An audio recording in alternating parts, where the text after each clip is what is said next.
Yo, I forgot about romance.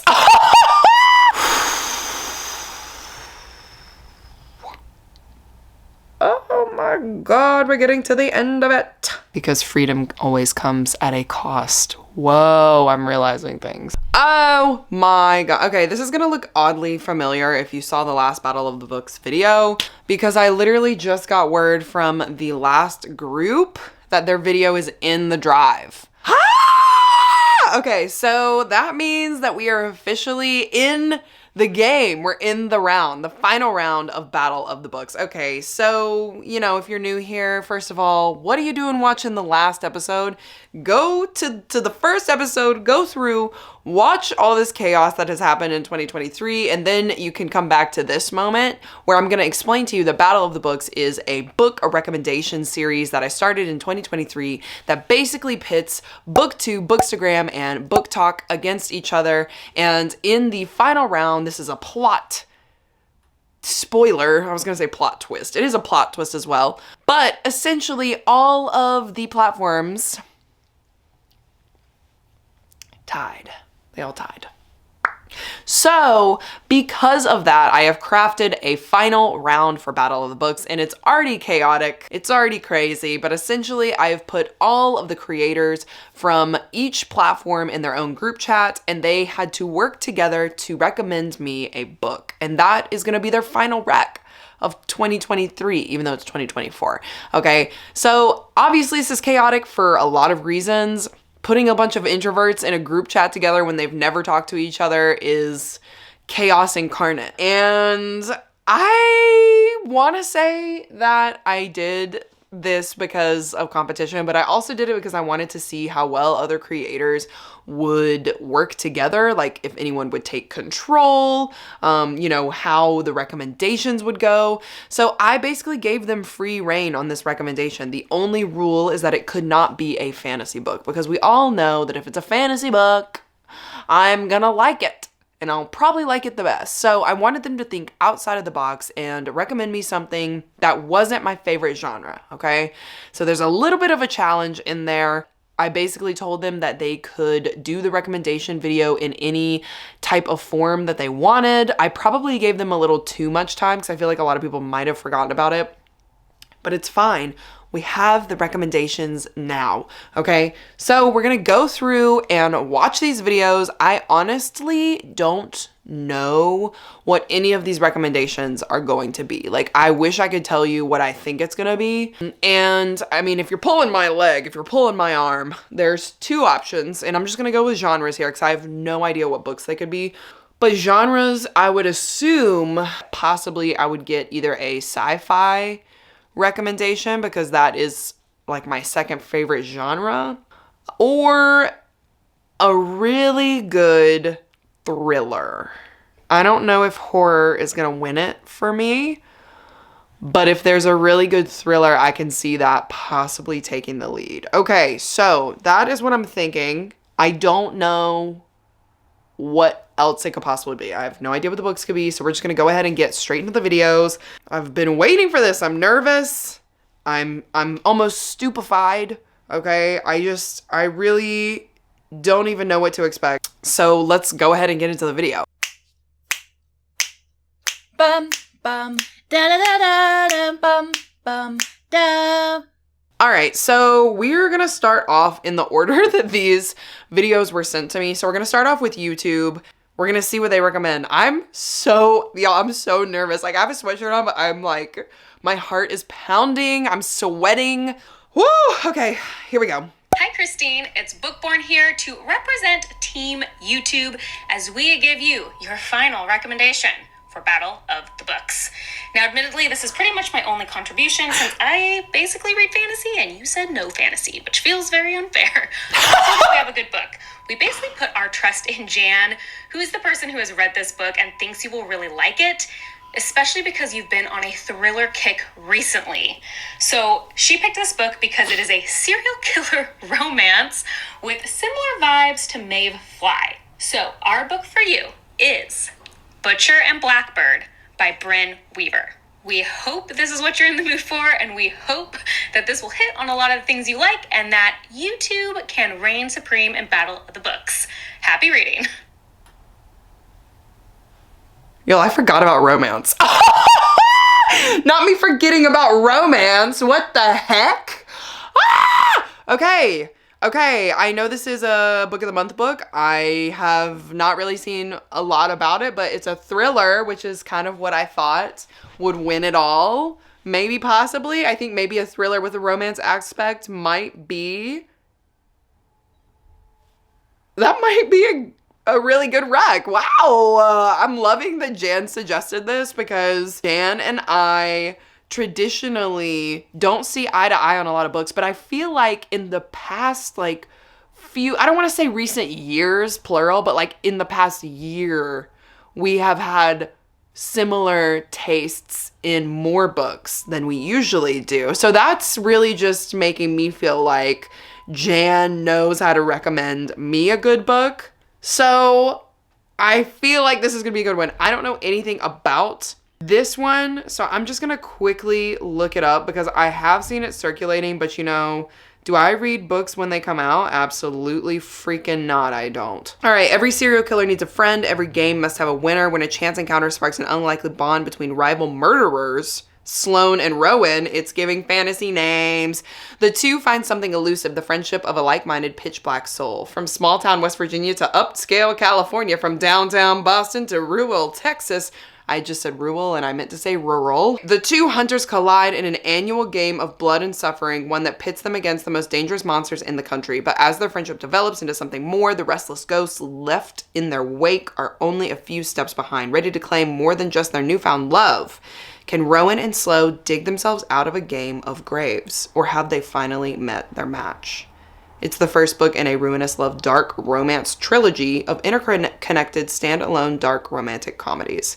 This dual POV novel ends on a happily ever after. This one sounds like a great recommendation. I'm excited. What more can I say? I'm feeling good. I'm feeling good. I feel good about that. Whew. We're gonna go into our second rec, which is our recommendation from BookTalk. I was gonna try and guess what the book would be. Still have no idea. Maybe something trendy? I feel like the last book was trendy though. It just came out. So, I don't know. Is it gonna be on my backlist? Probably not. Okay, they don't think I have taste. Let's just open it. I'm nervous. I'm sweating. Okay, here we go. Hi, Christine. I am here representing BookTalk and hopefully here to win this for BookTalk. Of course, having a lot of different people who read a lot of different genres agree on a single book is a bit of a daunting task, but we chose this one because overwhelmingly, everybody had heard nothing but good things about it. I just happen to be the only one in our group who has actually read it, so you get me as your representative. But I am more than happy to represent BookTalk and represent this book because it was what I consider to be the best book I read in 2023. The book we chose is Chain Gang All-Stars. It got a lot of hype in 2023, but I think it was very deserving of it. The book is set in a distant future where people who are incarcerated have the option to compete in gladiator-style fights to the death in order to win their freedom. It takes a perspective of a lot of different characters, from the people actually competing in these fights and their relationships with one another, to people working the fights and organizing it, to fans of the fights who treat this like a sport. It takes a very fascinating look at the prison industrial complex, and like any good sci-fi, in my opinion, it takes a lot of inspiration from modern day society and where things could very easily be headed. I will admit, this is a pretty heavy, dense book, but I really think it's worth it. It challenged my worldview in so many different ways, and I really hope you like it. And of course, we all hope that BookTalk wins.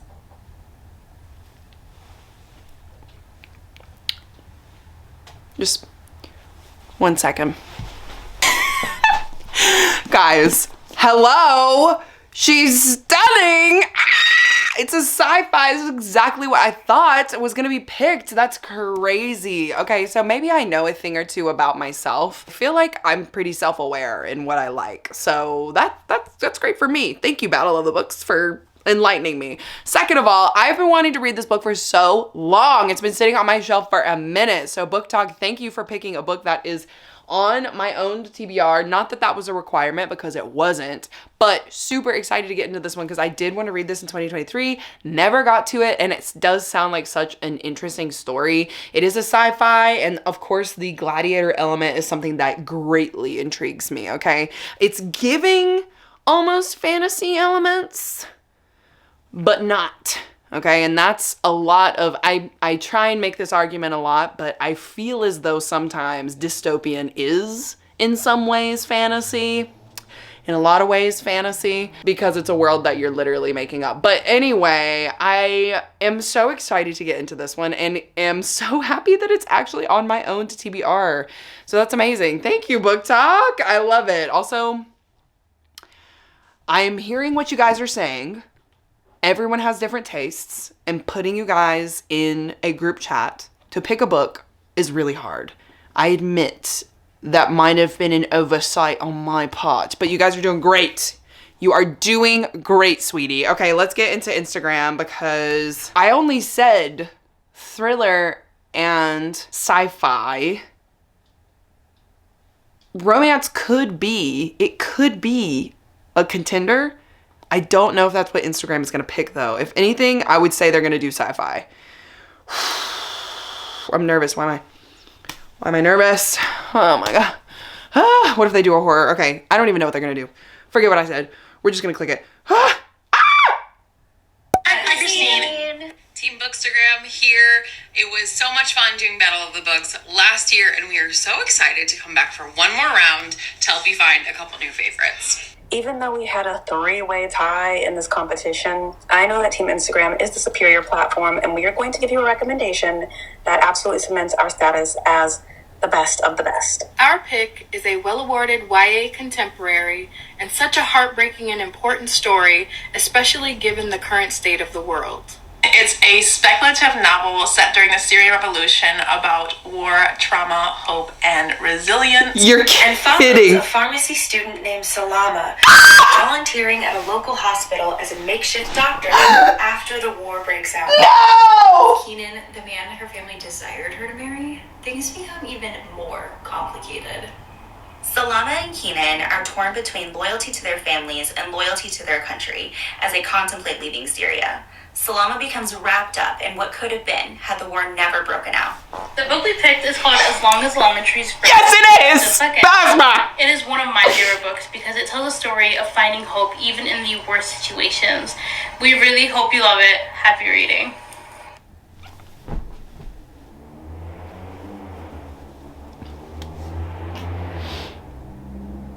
The car is ruining it. The car sound is ruining it. Y'all, I'm shook. Basma, I just want to say that's the book that I thought that you were going to recommend me last year for Battle of the Books. Ah! Yo, oh my God. Okay. What the heck is going on? Things just got really serious. I mean, it was serious before, but like, I'm actually like, there's sweat dripping down my back now. So sorry for the TMI, guys, but I am feeling the pressure. Oh my God. Okay, so I actually own, I mean, it's in the back, y'all. I hate to say it. It's not on these shelves because I wanted to get to it faster. It's like closer to my room. But anyway, I actually own that book as well, which is so great because I've been wanting to read this book for so long. I was so positive last year that Basma was going to recommend me this book for her YA fantasy, like, book rec. But I guess it's not a fantasy. I guess it's a speculative fiction, which was an oversight on my part. Oh my God.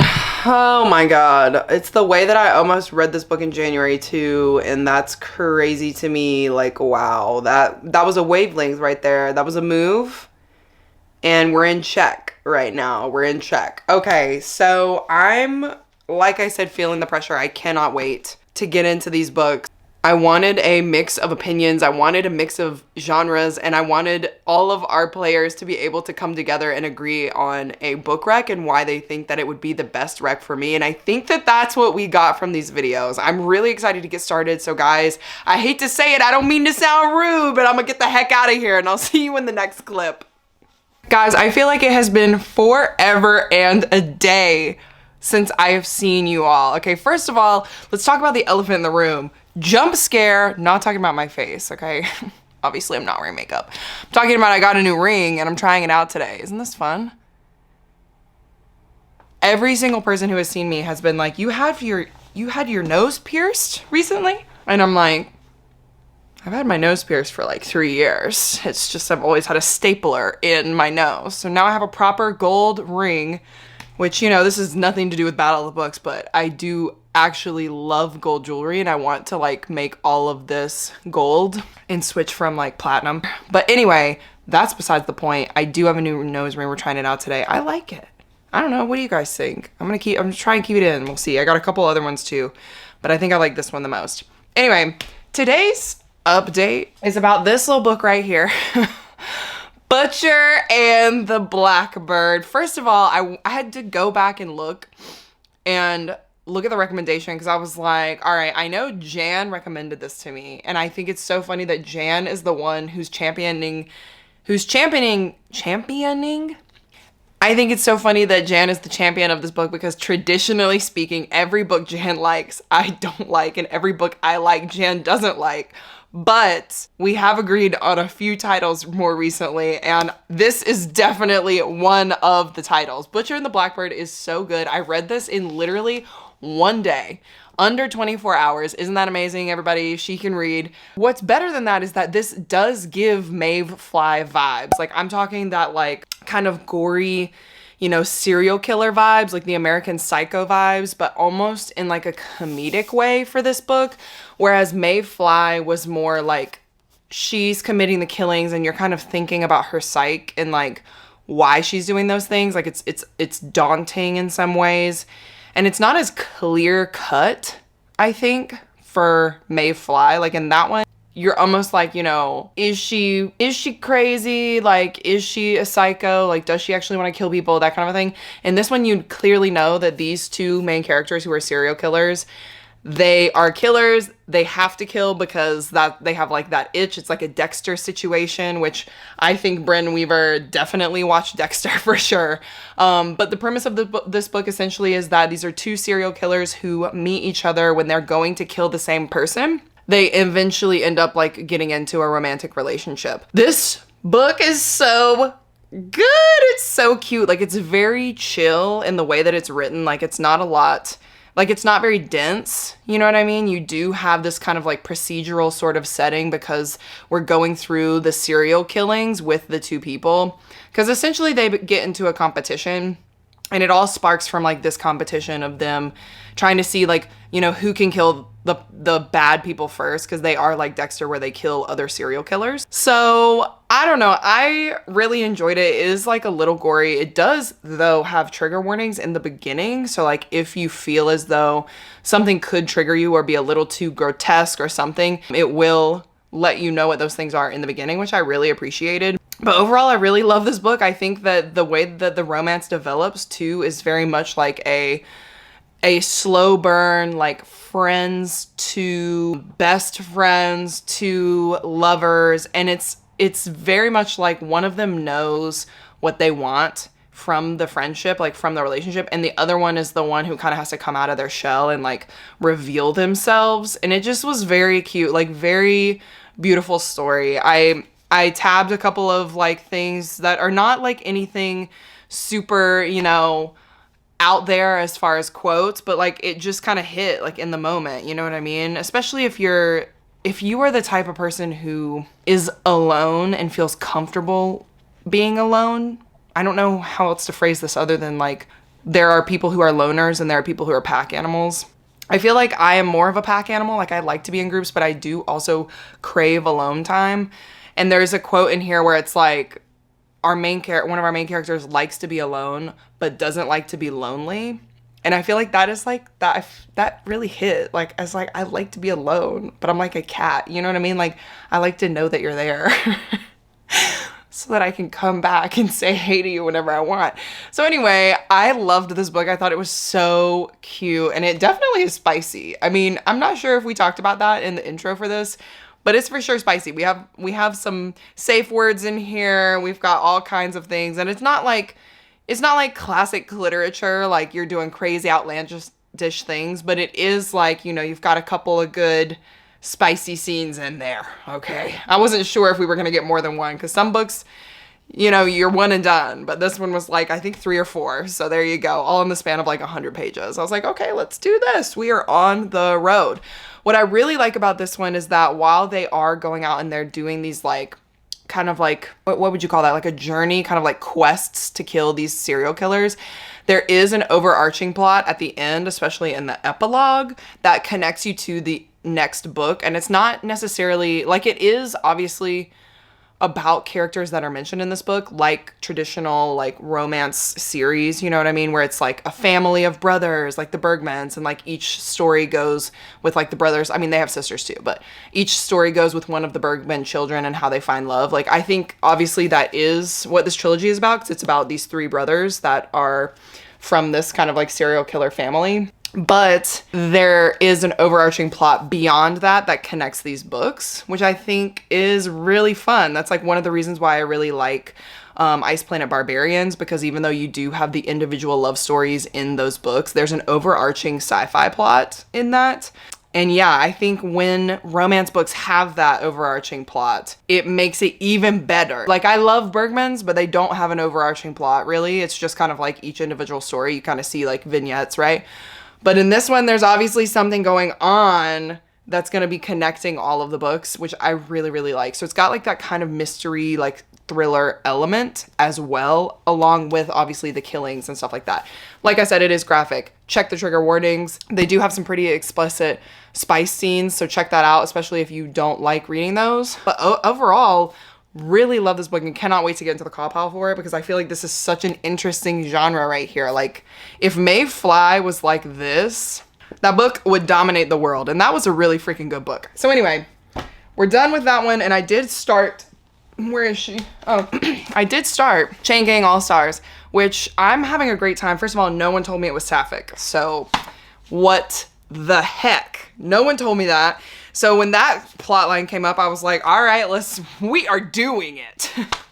The second thing is, of course, yes, this is the dust jacket because the actual book is in my room. But the second thing is, of course, with this book, that it is gladiator type games, which again, we're on like the death trail. So we are having these like grotesque, gory scenes of how, you know, these players are killing each other. And this is very interesting because the way America's going, I could totally see this happening. Maybe not in the near future, but in the future, eventually one day. We're just reverting back to like Roman times and just kind of like our barbaric tendencies. But yeah, essentially they have these games where prisoners can sign up for a program where if they are basically sentenced, I think it's like either like 15 years or more in prison, you can sign up for this program where you can compete for your life. And they have different tiers in this program where like, it's like you're a rookie, you're, oh my God, I can't even remember all the tiers right now. You're like a rookie, and then, oh my God, what are they? Different tiers that you can be. And then finally, when you get to the last tier, it's like you only have to do like a couple of games and then you're free, right? So mysteriously, of course, when people get to the last tier, they end up being like murdered, not in the games, but like in their jail cells. And it's like kind of sketchy, obviously, because like all the power will go out, the person will be murdered, and so you won't be able to tell on the video footage like who's killed who, right? So the name of this one, the Chain Gang All-Stars, the chain is like specifically when you have a chain of like all-stars, like the prisoners who participate in this program, there are different chains that you can be in. So it's essentially like a team. And if you're on that chain, then you can't compete against other members of your chain. So like you guys are kind of safe, right, from killing each other. So it brings out like camaraderie, like loyalty, and brings like a sense of hope, I would think, because you're like, okay, I can trust this one person. Like they won't ever try and kill me and I won't ever have to kill them. So like I can give them like a piece of myself emotionally. You know what I mean? So that's an interesting part of this book because the chain that we're following is the main character. It's Hurricane Stax and Loretta Thurwar, who they just call Thurwar. They're like the top tier. And the first scene in this one is like Thurwar going, I think, into her first game and just like annihilating one of the like top tier people. And that whole scene is interesting because the top tier person lets Thurwar kill her. Okay, and this isn't a spoiler, this is like literally the first scene in the book. And so it brings to question like, why is this all-star, this chain gang all-star, why is she letting Thurwar, who's a rookie, come in and kill her? And so you have to kind of think and be like, okay, is it because like she'll never be free? Is it because like even if she does get out, like she'll always have these memories of like killing people? Like there's a lot going on in that first scene, like at least for me, a lot of questions that I had where I was like, okay, so what is the point? You know what I mean? Because obviously you want to win and you want to not die. And if you sign up for this program, you do get perks. Like you get out of the like basic prison system and get thrown into like a chain gang. You get like better food, better lodgings. And then as you move up from like rookie, you do get like more liberties, I guess. Like it's weird because the stronger you get and the more people you kill, you would think that you would become more lethal and more dangerous. But in this specific situation, it's like the guards trust you more if you're a killer. Like they trust you more and more and more and more and more. So it's very interesting because we are going into specific fights in this one where we are seeing kind of like the level of the fighting and stuff like that. But at this point where I am, because I'm not quite at 50%, we are also seeing other POVs of people who boycott the games, and they'll be like outside of the stadium being like, this is not freedom, like they're not fighting for anything, like blah, blah, blah, blah. And so that's also interesting because you have to kind of think of like how these people even get put into prison in the first place and like who they're targeting. And because this is a entertainment industry at this point, like they are making money off of these games, like people are watching them on TV essentially. It's like UFC fighting or whatever, except obviously people are dying. Because they're making money off of this, you have to kind of think of like, are they targeting specific people to even put in prison to give this opportunity? You know what I mean? So all of that is kind of like going through my brain right now. Like it's all really effed up. And I am very interested with this plot because I don't know where the plot is going. Like the world is the only thing that I've even told you about of this, like, right? Because we don't even really know what's the point of this. Because this book can be about these individual fights and like how like messed up this system is. But obviously there's something that these characters are going to be going through like throughout the plot. And I don't really know like what that is yet. But so far I'm really interested and I really like it. It is definitely giving sci-fi and it's really well written. Very dense for sure, a denser book. So be prepared for that if you are thinking about picking this one up. But I am really, really enjoying it. So I'll have more of an update with that later. I am going to be doing some reading today. So I might have an update today. I might have one tomorrow, we'll see, but I am planning on knocking this one out because first of all, it's hard for me to put down, but secondly, I'm just so intrigued with the plot with this one. Like, what is going on? Like, is our main character gonna bust out? Like, I honestly think she might do... This isn't a spoiler because obviously I don't know what's gonna happen, but in my brain, I feel like it's gonna be a full circle moment where Thurwar like sacrifices herself, kind of like how the top tier gladiator did in the beginning of the book for Thurwar. So like I could totally see that happening. I could also see the system kind of catching on to the rebellion of it all and making the chain gangs fight against each other, which would be heartbreaking because it's like this is a hope that these people cling on to like from the day to day. And so it would be like you would have to like turn on your best friend, you know what I mean? Like imagine me and Monique just fighting in a gladiatory like stadium and people are rooting on who's gonna live and who's gonna die. Like that's horrible. That is literally gut-wrenching. And then you yourself have to be like, okay, I either kill my best friend or I kill myself. Those are the two options. It's only death.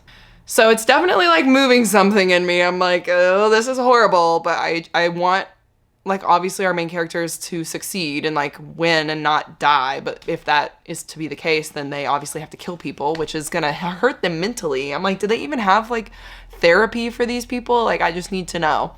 So anyway, that's what's going on with Chain Gang. I'm having a great time, like highly recommend. This was one of my highly anticipated books from last year. So finally getting to it. And that's all I've got to say. Anyway, that's my check-in. That's what's going on. I'll keep you guys updated and I'll see you in the next clip. Guys, I still have a piercing. I just, I changed it out because I've been trying all the new ones that I got. Anyway, I'm back to my old ways. Back with my staple for now. Anywho, okay, so I finally have gotten to, gosh, it's all the way over there. Hold on.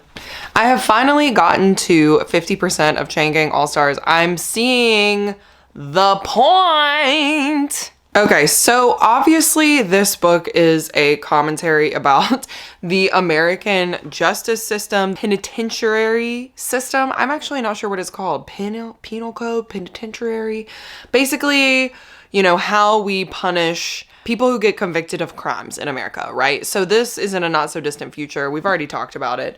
But the point of this one is definitely like the inside scoop of different perspectives of this crazy Hunger Games type of situation, all right? Because essentially you sign over your life to get rid of the rest of your years in prison.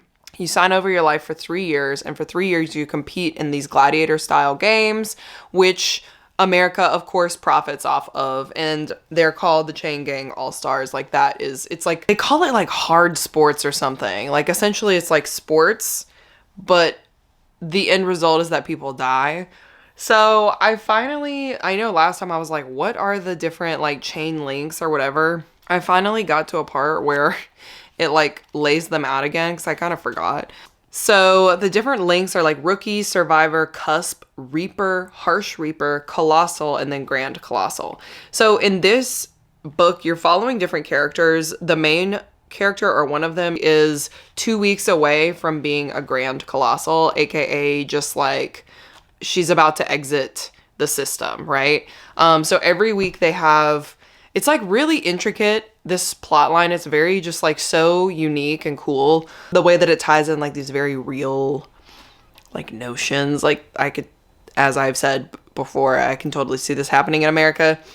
But essentially every week you yourself solo have a fight, but then you also are on, like I said before, these like chain links. It's called like a link.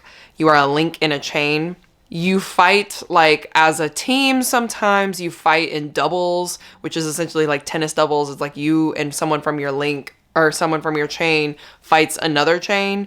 And different prisons have different chains, right? And some prisons team up to have like different people from each prison on the same chain. And then those chains are called, like, for example, if it was like a prison from California, Nevada, and Oregon, it would be like the Cali, Nevada, Oregon chain. So they all have different names depending on like the name of the prison and like who's in them. But I guess kind of like the good part about having a chain is that you don't actually have to fight anyone on your chain, but that doesn't mean that you're safe, because even though you're like traveling around with this chain to like different cities and stuff to compete, if you kill someone on your own chain, you get like money, like you get like points, because essentially they have like these blood points where that is like the monetary system for the people who are in the Chain Gang All-Stars. So like you can do different things to get blood points. Obviously, every time you win a match, you get more blood points. And blood points buy you things like, it's like a nicer dorm to like be in. Like it buys you food, it buys you weapons. Like it's your money, right? So essentially, like being in a chain doesn't mean that you're protected or that your chain looks out for each other. It just means that you won't fight each other formally in the arena. So this whole time we're following this one chain, the AHAM, And it's got these two women who are leading it right now. They're both pretty much colossals. One is about to exit in 2 weeks. The other one will take over the chain and be like the leader of the chain. Because obviously in this world, it's like the strongest person is the one who's going to be in charge, right?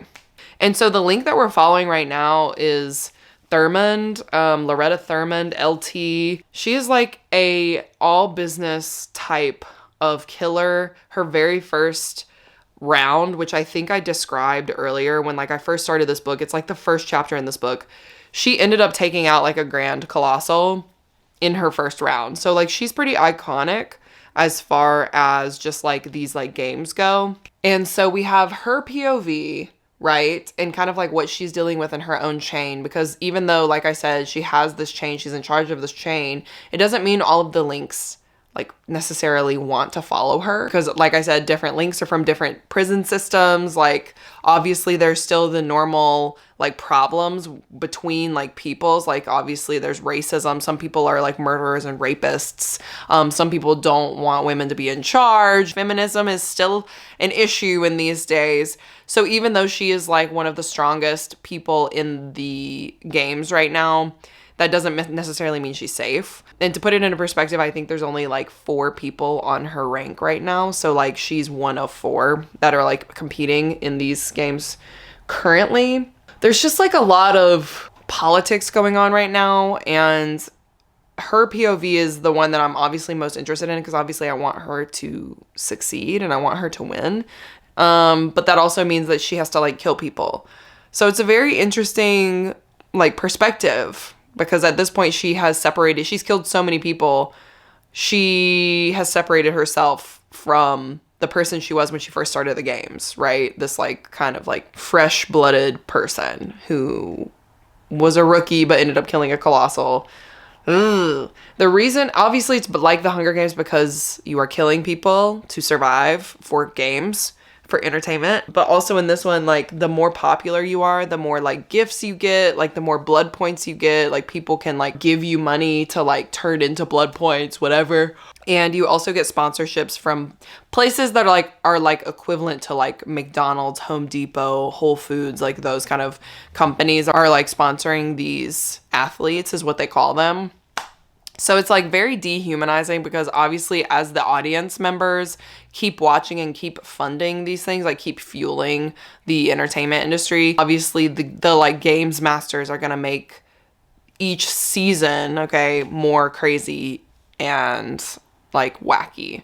So it's just like really, honestly, like it's tiring. Like I can see just the wear and tear that this would be. And Thurwar, like the issue with her right now is she's done so many of these games that she is almost done, and she's at the point where she's getting like very tired, right? And like her knee is bothering her currently, and I'm just like, oh my god, what's gonna happen? In every season of these games, they do throw in some type of change, some type of challenge. So her second to last game is gonna be the end of season 22, and then season 23, she is like it's like a new season, and that's her last game. Like her last game will start with season 33 or 23, whatever. So it's like really crazy, because I'm like, oh my god, what are they gonna do? They're basically probably gonna make it impossible for her to win, which makes sense because there's only one person who's ever won, and like apparently in this book everybody thinks that they were planted to like win, you know, not really win, but like the producers wanted them to win. So it seems like at least they had like one successful person. I mentioned this earlier, but the only other person who came close to winning was her like predecessor in this chain, Sunset, and he was murdered. Anyway, so that's the one POV. Another POV is from like the daughter of Sunset, who is like an activist who is trying to get rid of the games, because obviously it's inhumane and it's really crazy that like we are having people fight to the death in the prison system so that they can like survive, but like the survival rate is 0, like pretty much 0. I mean, there's one person who has survived, but like I said, I'm pretty sure they were planted and it was all fake. We've got that. We've got another POV, which is of this guy who is just like, I would say like a 9-to-5 office worker, and he is a games enthusiast. Like he just likes to watch the games and like he collects like information. It's basically like football. Like it's like him watching American football, but he knows all these facts about the game. And like, honestly, similarly, kind of like how I was describing it in the beginning of this clip, Like that, he is like that, right? Like he knows a lot about it. Like he's invested in the people playing, like, but then when people die, it's just kind of like another day. Like there's no one cares that a kid that's like 17 years old got charged as an adult, signed up for this thing and got killed in the first round, you know, like it's very like desensitized. It's kind of crazy. So I think I have figured out like where this book is going, like what the point of it is. Like before I was like, what is going to happen? And now that I know that this new season is going to have some type of change, like some type of rule change, I know it's going to be really crazy because like I said, there is a sapphic relationship in this. I'm not so trustworthy of Stax, who is Thorwar's like lover. I feel like she is going to betray in the end. Like I feel like she's not someone you can count on, unfortunately. I'm just having this feeling. I don't have any evidence, but I just think that she is a little sneaky, and in the end, like she is going to be out for herself. Essentially in the links, like you're in the chains, you're supposed to protect your most important player, like your most valuable player, like your strongest person. So like if you have a colossal on your link, like in your team, you're supposed to protect them when it comes to like the group fighting, which are called melees. So like Stax is like the second of the chain, right? So if anything happens to Thorwar, Stax is going to be number one. And so your second is supposed to protect your first, because your first is the one who gets like all the sponsorships, who can get the whole team more food, can get them more money, like all this like opportunity basically, because more people are watching the stronger players. And Thorwar kind of has this policy right now where she's like, listen, if you're on this chain, like we're not going to kill each other. Like we're a family, we look out for each other. And even though like half of us don't like each other, like literally they do not like each other. There's a guy on here who is like what I imagine to be like a Southern racist. He like doesn't like that a woman's in charge, doesn't like that he has to listen to her, doesn't like that she's black, like all these things. And he's like very vocal about it, but he at the same time is saying like, I will do what you say because you're stronger than me and you can kill me like at any point, because they still have their weapons and stuff on them when they're doing these like challenges. But like, I still don't like you. You know what I mean? And like the second I get a chance to kill you, I will kill you.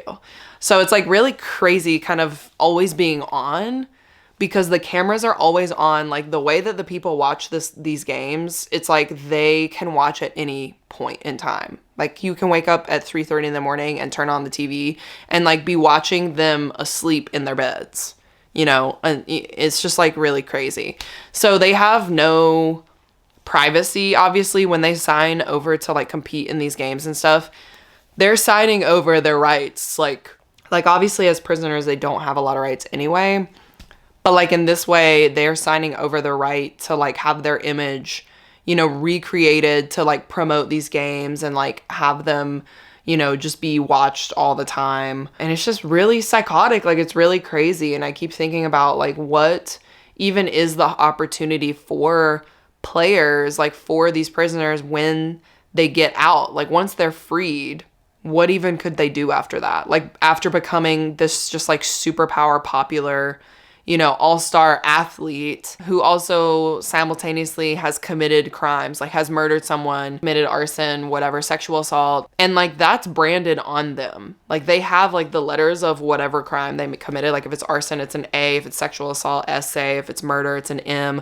Manslaughter is MS. Like they just have those. So like you know what they've done, and that's never going to change. And like obviously in real life, if you murder someone, that's never going to change. That person is dead forever. But like you, at least, I guess we don't tattoo that onto their skin. Like, I don't know.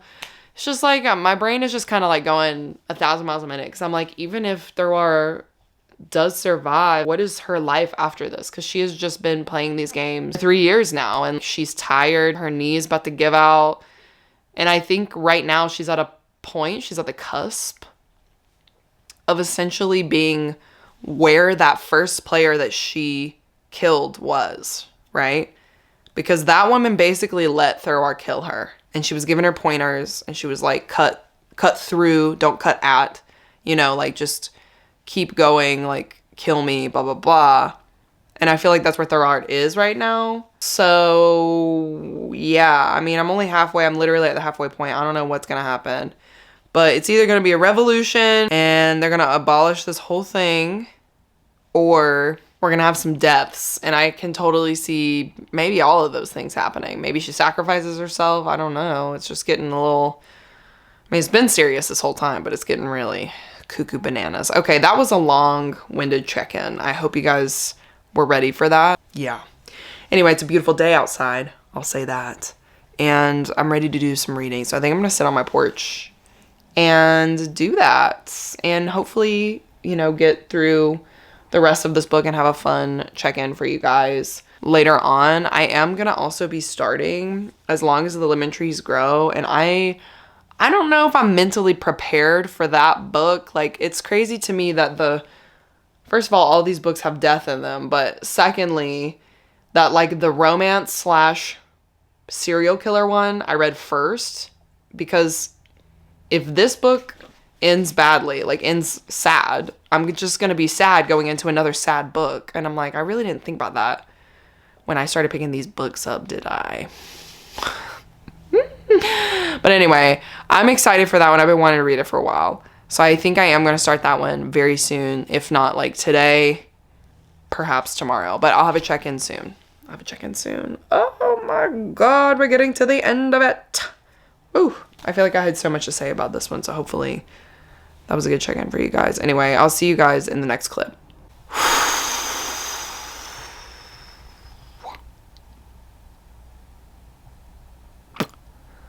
Okay, y'all. I have officially finished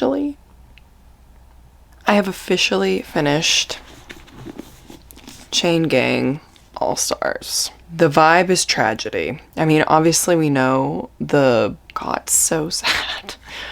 I'm not like gonna cry because I felt like I knew this was gonna happen. Just an important piece to read, I think. Not only is the story just kind of like about the realities of very real problems. Like, obviously this is in not post-apocalyptic, but like a alternate future, right? A future that could eventually happen, perhaps, if we don't play our cards right. And I think, you know, you go in and you're expecting what I said, right? Like, what's the point? What's after this? And I remember saying, like, I don't know. And I remember thinking, like, I don't know what could possibly be after this for prisoners. Like, if they win the tournament, end up surviving every single one of their fights. And I don't really think it's about the after. I think it's about what they have to go through in the journey, I guess. Journey makes it sound like it's some exciting road trip, and it is not. It's more of like a journey that shows you the harsh realities.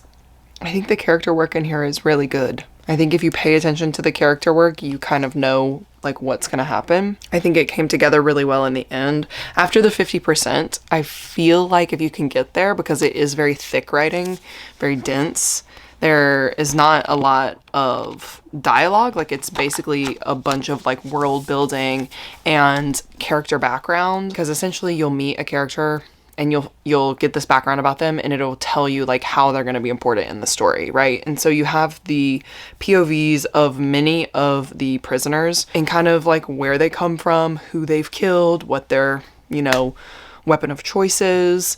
And then you have the POVs of the protesters and people who are trying to make a difference. You have the POVs of the audience members, like people who are watching these fights and encouraging death and murder, and they're just so desensitized by the whole entire thing because in their brains they're just like, oh, it's a game. And then you have a few POVs of the people who are working for the prison system, as in like the game makers, the people who are like the support for the team, the announcers, like people like that.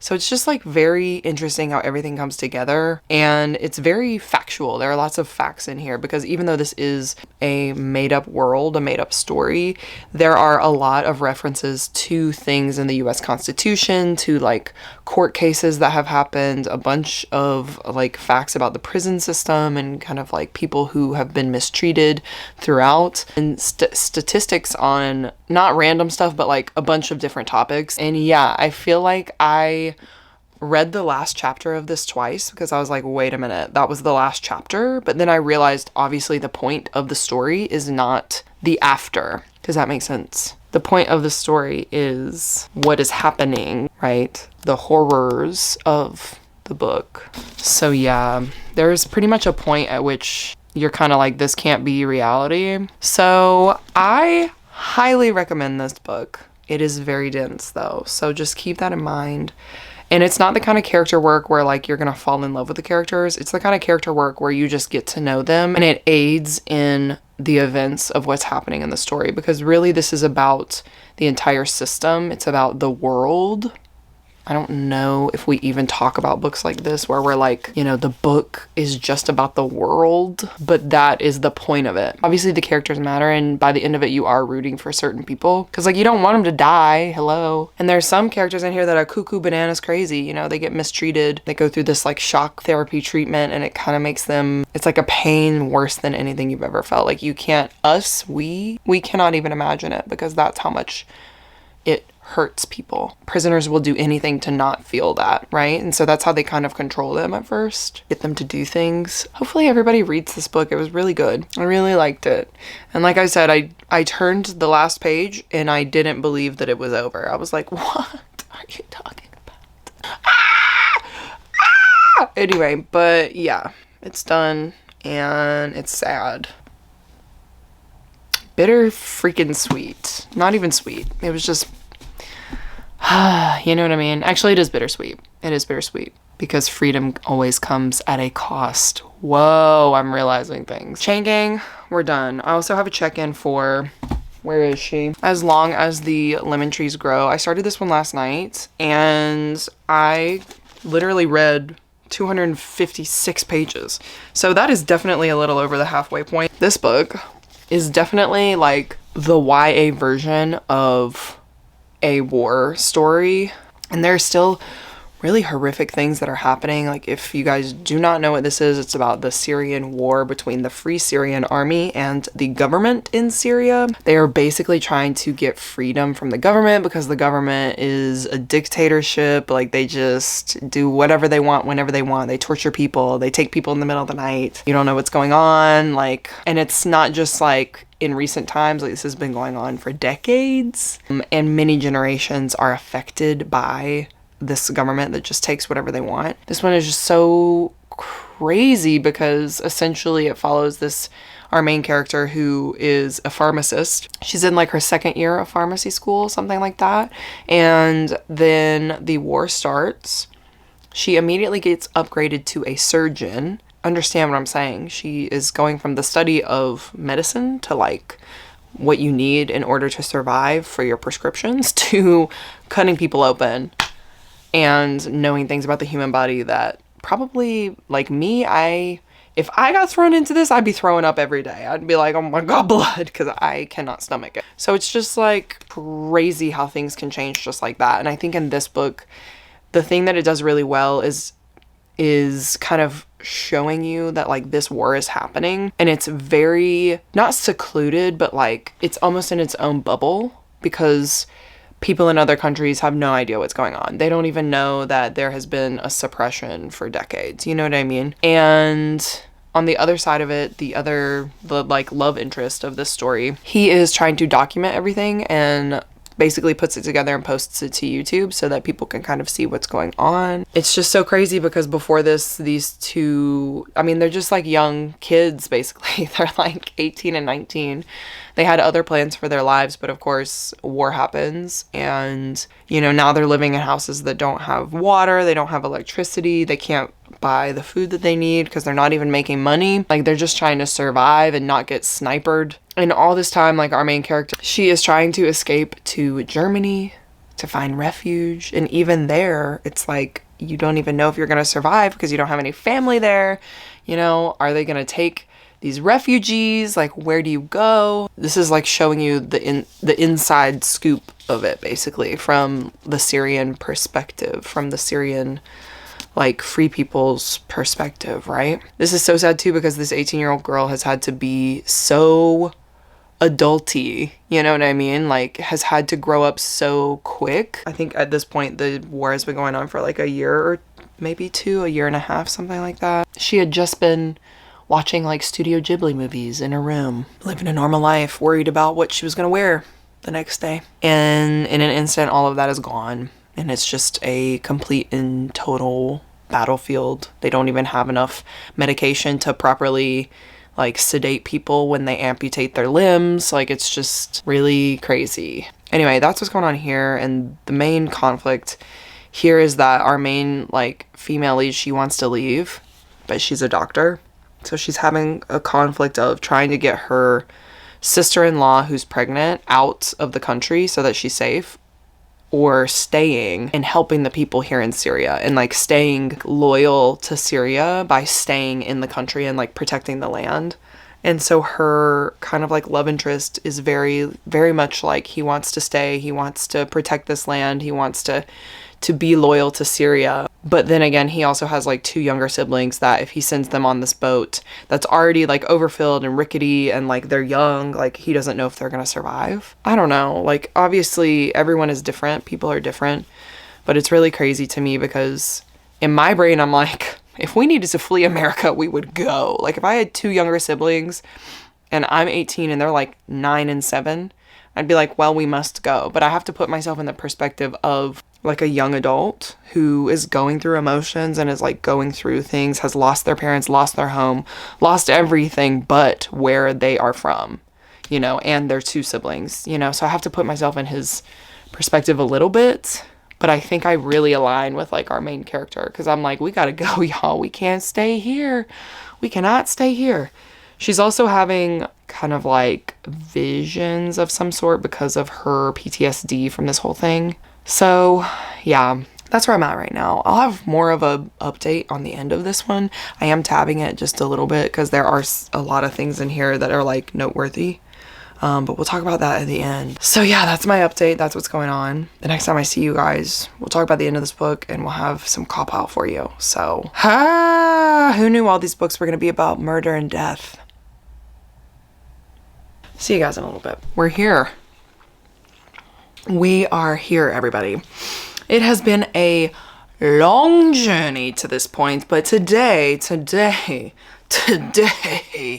we're going to talk about the end of As Long as the Lemon Trees Grow and get to the CAWPILE and finally see the winner of the 2023 Battle of the Book. So I finally finished As Long as the Lemon Trees Grow, and I'm gonna let y'all in on a little secret. I thought that we were for sure in for a bad time. I thought this was going to end in tragedy, and I feel really good about how this ended. There were some surprising things that happened because obviously this is about a love story developing in the times of war and trying to escape, you know, Syria and escape to safety.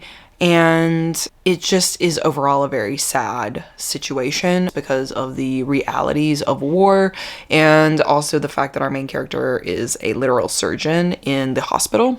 Obviously, we're seeing a lot of stuff that, you know, who really wants to see that? But these are necessary to kind of understand the political climate in this area and kind of like what is going on with the people, you know, the truth behind what is going on in this war. So I think that this was such a great way of writing this story just because it's from a YA perspective. So there are horrors and like gruesome things that have happened, but it's not necessarily on page horrors and things like that. So it's like war light basically. So this would be a good option for someone who gets a little upset by those things but still kind of wants to know the perspectives and what's going on.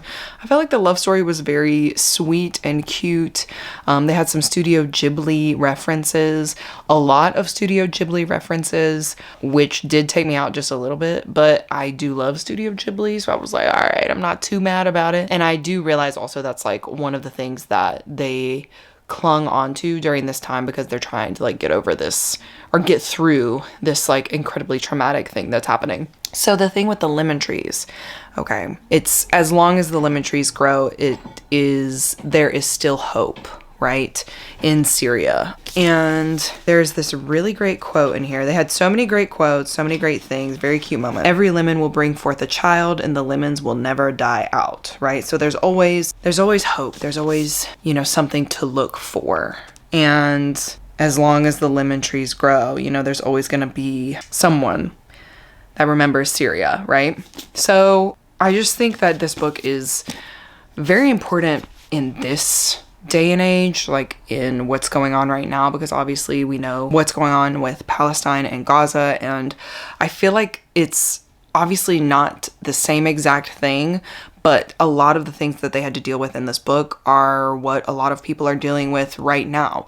And that is just kind of like news coverage that's getting ignored, or like people not getting their voice out, people ignoring kind of like what's going on and the horrors that are going on over there. We, being in the safety of our homes, can't even imagine the trauma and the horrors and like everything that's going on over there. And I feel like that was really laid out well in this book, just because like they did have those scenes where it's like they were in normal life and then all of a sudden everything changed because they went to war. And there's really, you know, you as the person who's in that situation, like, there's really nothing you can do about it. Like if someone comes in and busts your door down and they have a gun to your face and they're like, get on the floor and strip your clothes off and do all these horrible things, you're gonna do that unless you want to be murdered. I think if you want a little insight into that, like this is definitely the book for you. And it does have, you know, a silver lining, though there are a lot of sad things that happen in them. So yeah, I mean, and there were some really cute moments. I did like the romance in here. Do I think that it developed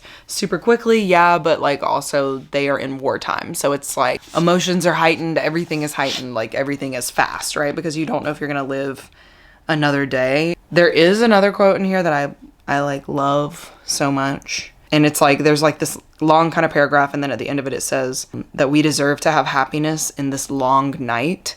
You know, having that like piece of hope at the end of the tunnel, something to love when everything seems just dark and devastating and horrible. This book is exactly what I thought it was going to be, and I'm so glad that I finally got a chance to read it.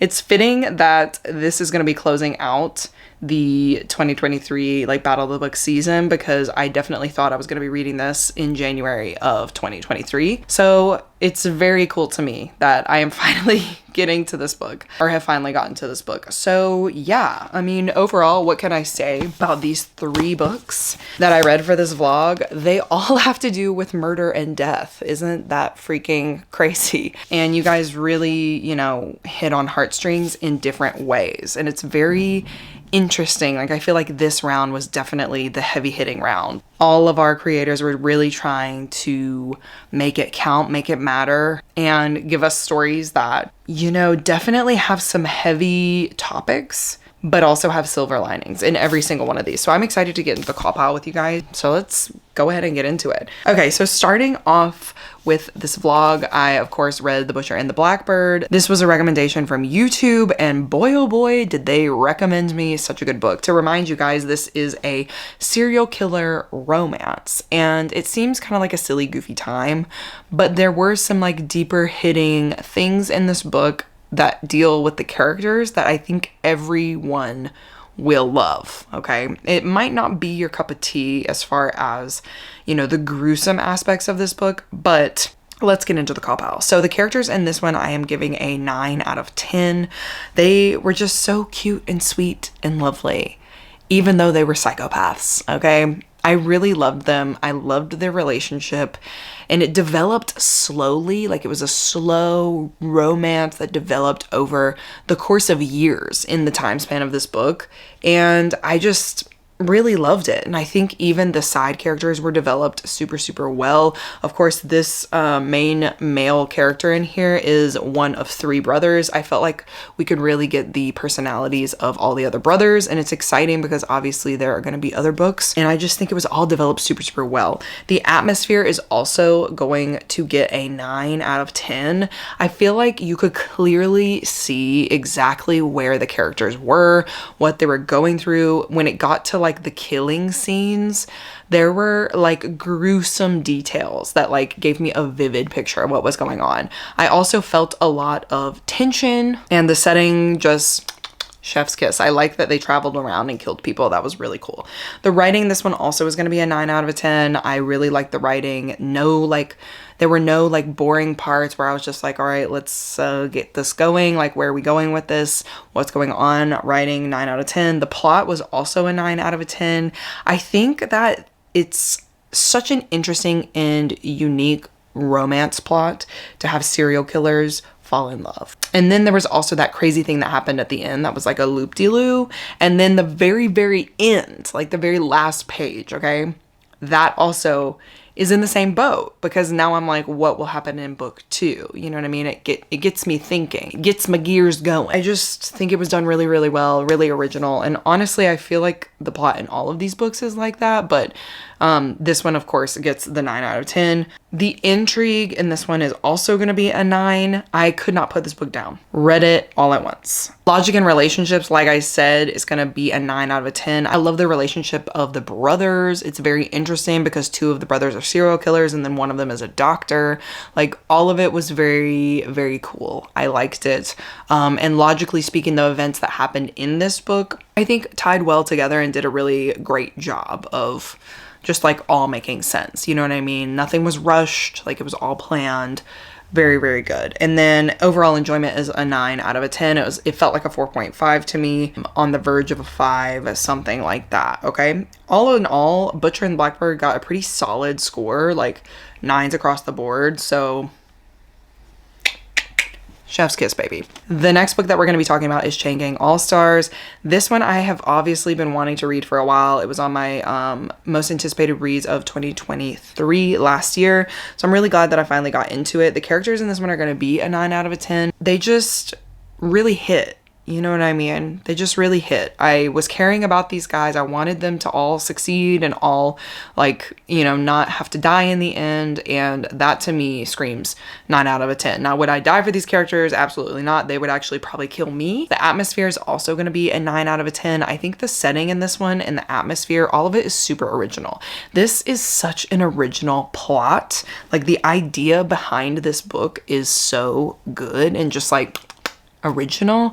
Kudos to you, because this is a very could be soon to be happening plot line, right? Like this very clearly could be happening like in the next like 100 years. You never know. So I just think it was done really, really well. The atmosphere had me on pins and needles. Every time that they would go into the arena to fight, I would be like, who is going to survive? Who is going to survive? The writing is going to be an 8 out of a 10. That is simply because it was a little laggy at some points. It's very dense. There's not a lot of dialogue, so there's a lot of information being given to you. I didn't hate it, but it did slow down my reading pace, and I think that did kind of hurt the writing in a little bit, if that makes sense. There's also some ways in which this book was written to like give the POV of some of the characters that like I get why you did it, but I also like don't love it. You know what I mean? Plot, like I said, was really original and really great. It's going to be a 9 out of a 10. Intrigue is going to be an 8 out of a 10, and that's going hand in hand with the writing of this book. Of course, it was a little bit slower, and so I would put it down and then be like, all right, let me get back into this book. But like, I'm not hating it, but like, let me mentally prepare and get back into this book. You know what I mean? Logic and relationships is going to be a 9.5 out of 10. Y'all, the way that these two characters bled out my veins, okay? It's not even really them either. Like, I just think this whole book was planned so well.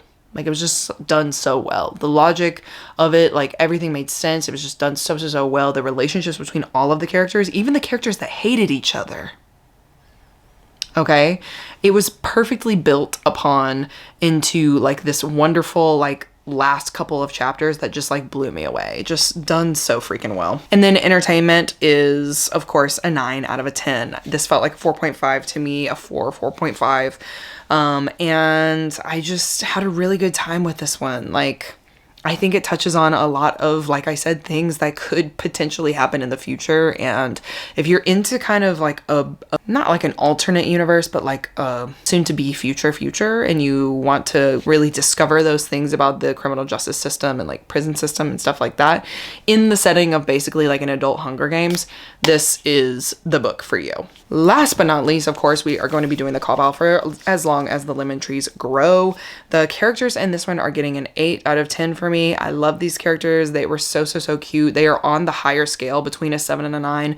But in that range, they are like in a mid-range rating, okay? I loved them. I thought they were great. I really love how our main female character has to deal with her PTSD, how that manifests itself into hallucinations. That was really crazy. That was wild, okay? It was a little jarring, I'm not gonna lie, because I was like, what is this writing style? But after I got used to it, I really liked it, and I really liked the characters, and I liked how they kind of figured things out together. Yeah, it didn't take much convincing, but yeah, overall it felt like an 8 out of 10. Atmosphere for this one is a 9 out of 10. It's much like the other books. As soon as I started reading it, I felt like I was in it.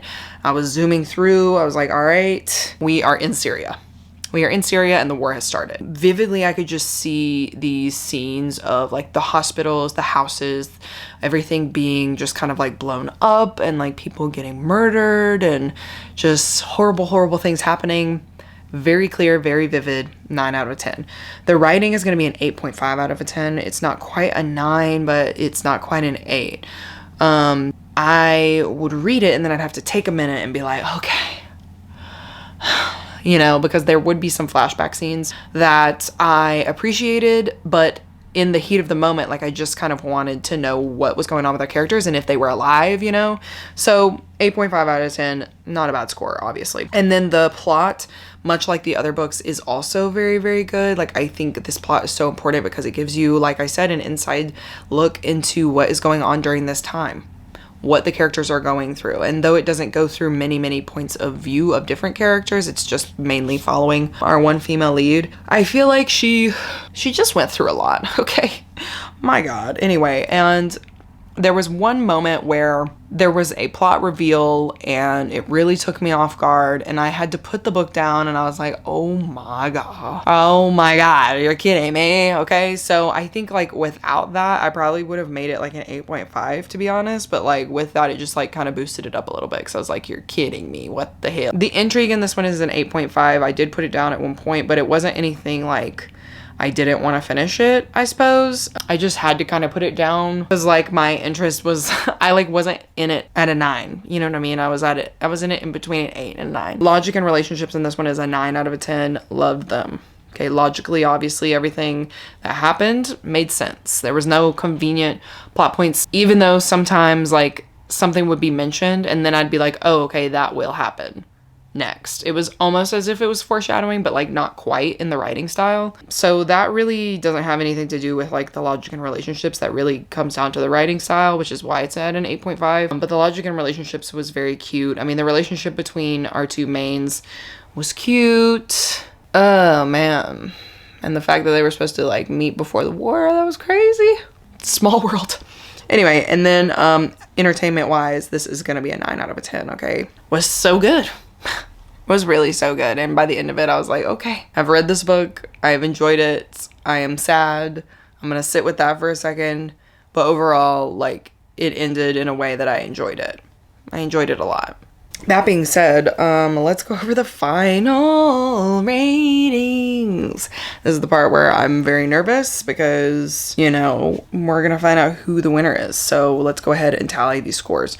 So as you guys know, I of course give characters and plot like a double score. Like I give them more weight in my CAWPILE method just because characters are important to me, plot is important to me. And so just keep that in mind with these scores. So for Butcher and the Blackbird, that one got 9s all across the board. Like it was just 9, 9, 9, 9, 9, okay? And so obviously the average rating for that is going to be a 9 out of a 10. That ends up being a straight up 5 stars, like right on the dot of a 5 stars. So if it was like an 8.9, it'd be a 4.5, but it's a 9. So it's a 5 stars, okay? Chain Gang All Stars gets an 8.83 out of 10. That one did have some high scores, but was a little lacking in the writing and the intrigue, which gives it a final rating of 4.5 stars. And then finally for As Long as the Lemon Trees Grow, that one settled out at an 8.67 out of 10, which of course is a 4.5 stars. So the winner of this round is officially Butcher and the Blackbird. Congratulations, YouTube, you guys did it. You won. You won the 2023 Battle of the Books. That is crazy, that's psychotic. And what I do just want to say is that even though YouTube did win this round, all of these books are super great books. All books that you should be reading, okay? So definitely take a look at these, like I've said, what I've suggested, if these interest you. It's not necessarily a rating on the plot or like what the book is about, but the book in its totality, in its entirety. That being said, that is going to conclude the 2023 season. Woo. Woo. I feel like it has been such a long time coming, y'all, and honestly, I think the biggest thing that I've learned from this entire series is just to trust your creators, trust the people that recommend you books and the people that you follow and that you're interested in and have the same taste as you, and even in some cases, people who don't have the same taste as you, because you never know if trying something new will be your new cup of tea and might be a new favorite. I know that this recommendation from YouTube basically came from Jan, and Jan and I literally have almost opposite tastes, but for some reason we do align on some things, and obviously it took a lot for her team to trust her and say, hey, this is going to be our recommendation. So at the end of the day, it ended up being a great choice. So I think my social experiment has run its course. I think we have had a great season of Battle of the Books. Thank you guys so much for joining me. And of course, all of the creators who are involved in this specific episode are going to be down in the description. So please do me a personal favor, check them out, follow them, watch their stuff, like their stuff, engage with them, and definitely trust them in recommendations, because obviously they can all recommend great books. Every book in this round ended up being a 4.5 stars or a 5 stars. These people can recommend some good books. And I'm just so happy that I got to work with everyone last year and get recommendations and have this tiebreaker round and just read some really amazing books, because last year was one of my best reading years that I think I've ever had. You know, was it tough? Yes. Did I slump? Absolutely. But all in all, I'm really glad that I did it, and I hope you guys had a great time watching. So YouTube, you know, I don't want to say that you're the best, because you did cut it close, but you guys do deserve a round of applause. So great job, kudos to you, and I'm super proud to be a part of this community. The BookTube community, the BookTalk community, and the Bookstagram community. It would not be what it is without you guys. And like I always say, giving recommendations is something that comes from the heart. It is something that is nerve-wracking, and I am just so happy that you guys did this for me and wanted to collab. I have a really great feeling about this next year. I hope you guys do too. Our next Battle of the Books episode is going to be coming out super soon, because it did take me a minute to do this specific episode, but Q1 for 2024 will be coming in the next couple of weeks, so be on the lookout for that if you are looking for more Battle of the Books content. And if you're not, and you just want to hang around, don't forget to like, comment, subscribe, and turn on that notification bell for this channel if you want to see more from me and Monique. Anywho, that's it, guys. That's all I have to say. I hope you had fun. Leave me something fun down in the comments, perhaps maybe your favorite book from this series, your favorite creator from this series. And if you had to recommend me a book and it wasn't a fantasy book, or maybe it was a fantasy book, what would you recommend me? Anyway, guys, that's it. That's the end of this video. I hope you had fun, and I will see you guys in the next one. Bye. Bum, bum, da da da da da, bum, bum, da.